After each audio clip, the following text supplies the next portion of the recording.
Okay, on with Pathways problem 2.85. Give name and formula for a series of different compounds made from different elements. This is definitely something that you'll want to practice, okay? And that's why I'm going to work several of these Pathways problems here on the website.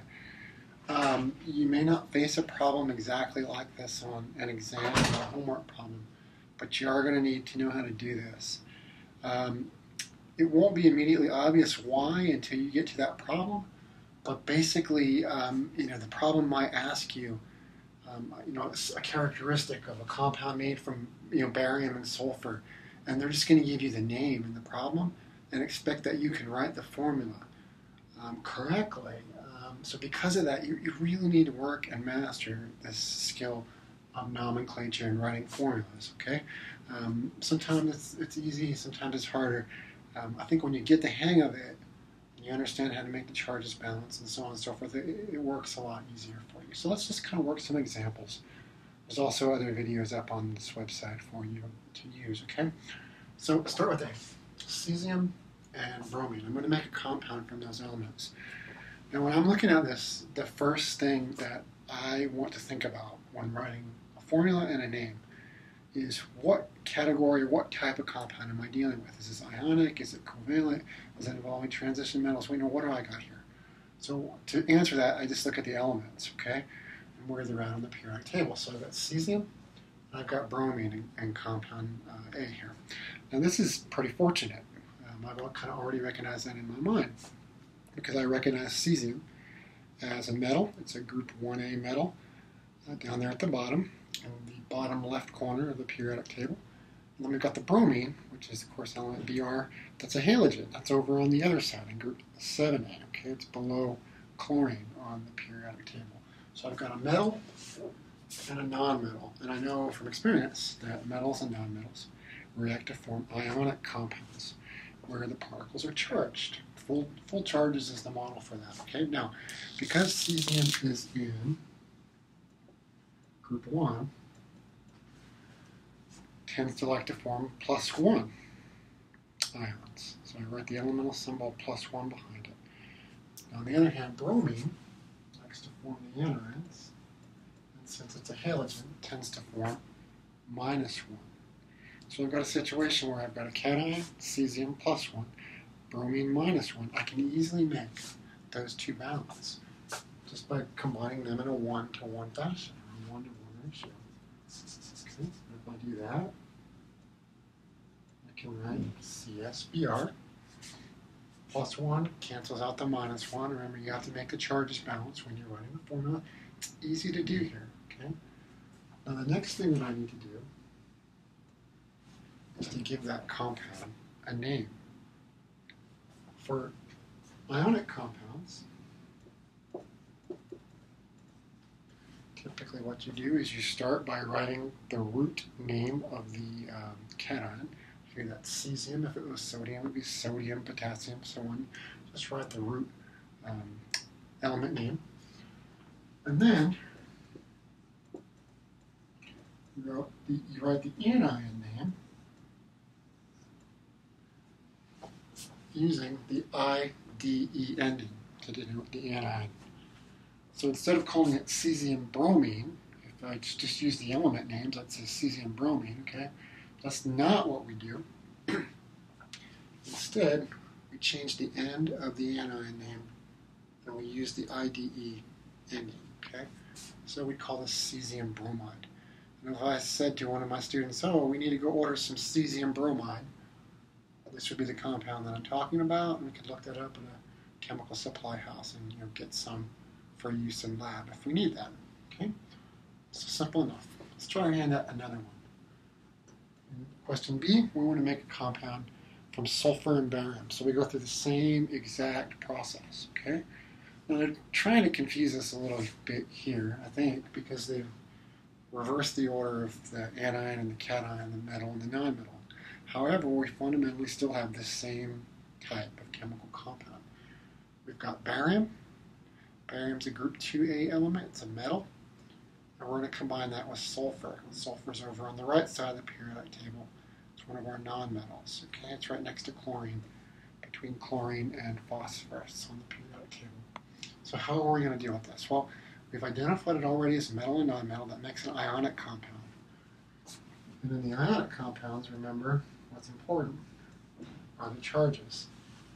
We consider the cation first. We always write the cation elemental symbol first, and then the anion, so metal and then nonmetal. Got to decide upon the charges for these. Now barium, like I said already, is a group 2A element.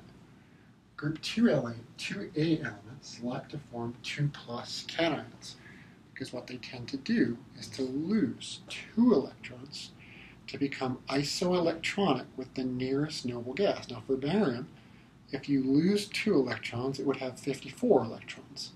And then it would be isoelectronic with xenon, or it would have the same number of electrons as xenon. That imparts some specific stability, and that's what these ions in group 2A like to do. Now on the other hand, our sulfur will like to gain electrons, or pick up electrons. Now sulfur is element number 16.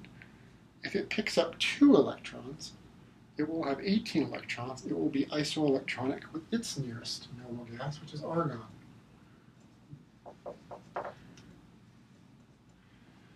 So sulfur likes to form -2 ions, just like oxygen. This is very characteristic of the elements in group 6A. So we've got a situation where we have metal and nonmetal, a +2 and a -2. This is not so bad. I can make the charges cancel if I combine these in a 1-to-1 ratio. That's what I'm going to do. So +2 and a -2.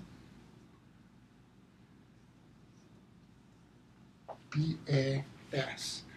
Now notice the stoichiometry here, the ratio between the elements is 1-to-1, just like it was 1-to-1 here. Now up here, the charges are +1 -1 here, they're +2 -2, but the stoichiometry is the same, 1 element to 1 element. The reason why that is because that's what's required to balance the charges. Balancing the charges is the important step in writing the chemical formula. You can't have an excess positive or negative charge. You have to make it electrically neutral to make the formula work, or the compound work.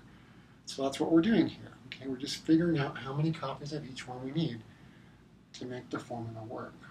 But this works for this compound between barium and sulfur. Now we must give it a name. We follow essentially the same naming or nomenclature rule that we did up here. We write the metal element first. The name for that is barium. Ba, right? And then we write the anion name using the IDE ending again.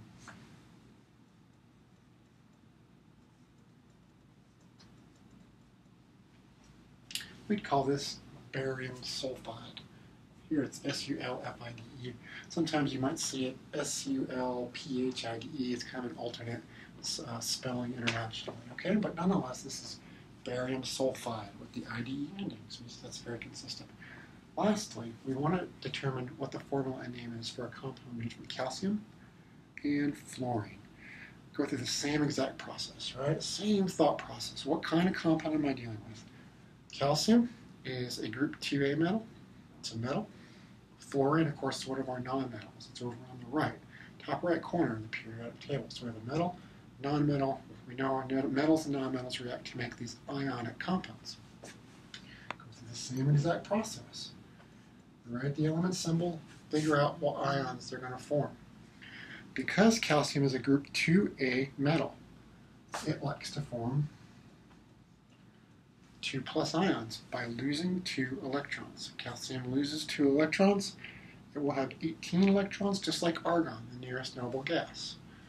On the other hand, fluorine gas really likes to acquire 1 electron, because if it does, it'll be just like neon, or isoelectronic with neon, the nearest noble gas to it. So we have a situation where calcium likes to make 2+ ions, and fluorine likes to make -1 ions. It's a chemical property of these elements. It's just what they do. Okay? Now this is different from the situations that we saw above, because above we could easily neutralize the charge just in a 1-to-1 ratio between the atoms. But we're not going to be able to do that here, are we? situation is going to be a little bit different here. Because if I just combine these in a 1-to-1, I'm going to have an excess positive charge. That's not going to work out. Cannot have that. But what I can do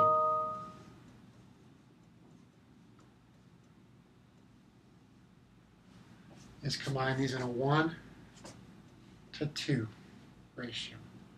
I have one copy of my 2 plus ion for every 2 copies of my minus 1.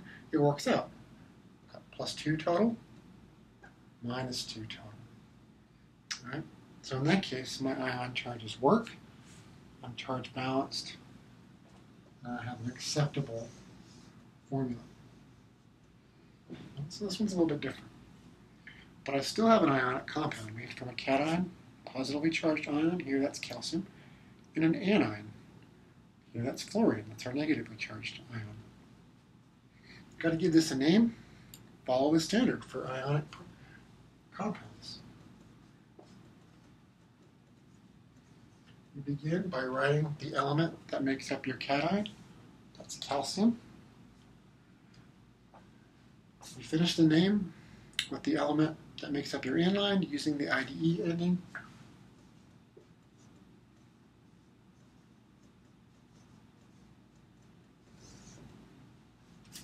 So we would call this compound calcium fluoride. And we're done with problem 285.